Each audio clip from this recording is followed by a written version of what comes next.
Hey guys, it's Chakabars and I'm right on time for summertime. Mr. Chakabars is a Pan-African activist, entrepreneur, and humanitarian known for promoting veganism, fitness, and African development. Born in Barbados and raised in the UK, he has gained early recognition through his fitness movement Spartan Fam. He has founded I Heart Africa, a non-profit supporting sustainable projects in the Congo and Ghana. Chakabars was honored with BET's Global Good Award in 2019 for his impactful work and uses social media to advocate for holistic health, economic empowerment, and global Black liberation. Akwaba to Sanba time.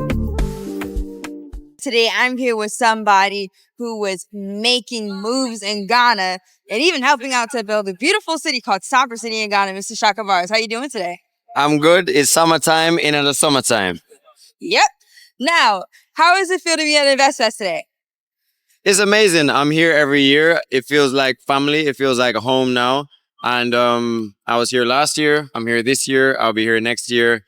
It's the biggest Black business festival in the world, and it feels great to be a part of it. How is Sanbra City going so far? It's going amazing.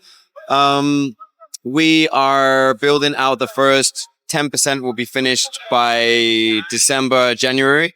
And then we'll go on to continue to build out the full thing. But it's my first major real estate development project. I built a village in Congo, but it was a smaller project, and it was kind of a humanitarian thing. This is a whole different play for me, but it's going really well, and I'm really excited.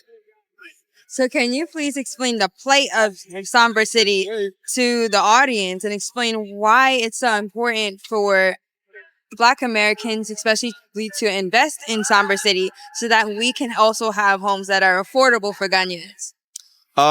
So the whole point of Sanbra City, Sanbra in tree means return home. So we had the year of return, and we wanted to build the city of return, because where is it that people are going to? That was our question. And once we decided that we were going to build the city of return, we were like, well, who is returning? So we really have focused it on the diaspora, Black Americans, Black British, Black Caribbean people. But at the same time, this is luxury homes or luxury housing. But my partners, Kwame and Alvin, also have affordable housing solutions company. And we want to build as many affordable houses as possible for people. So we're servicing the bottom line with the luxury houses so that we can build around 5,000 to 6,000 affordable apartments so that local Ghanaians who maybe don't have as much capital or as much money to spend on a home will be able to get a home all in with a long-term lease or a complete buyout of their home at an affordable price. And that's a beautiful thing. Now, how can we get Ghana's youth to be able to connect with our other African young people, not just on social media, but local?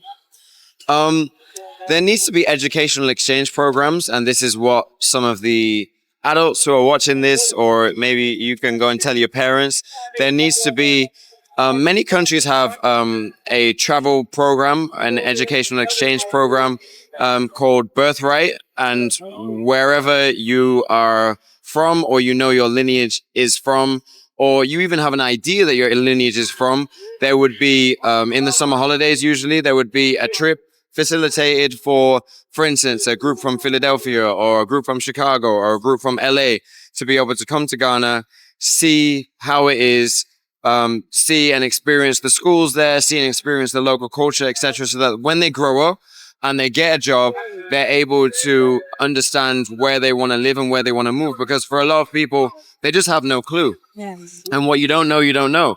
And so it's actually for the parents and the adults watching this to secure the future for their children and allow them to have the psychological capacity to know that there's something else and there's something deeper. If you had an hour to teach 1,000 different African children about African unity, what is the first step and what is the first advice you would give them? The first advice I would give them is study Kwame Nkrumah. Kwame Nkrumah was one of our greatest leaders that has ever existed. He mentored and actually gave birth to the revolution and the decolonization of Africa. The reason why Africa decolonizing was important is because Africa was never supposed to be colonized, but it was. and Kwame Nkrumah in Ghana overcame that and then became the center of Pan-Africanism. Pan-Africanism basically means that wherever you are in the world, if you are an African, then you are united or there's some shared unity. I think I would like to teach the children that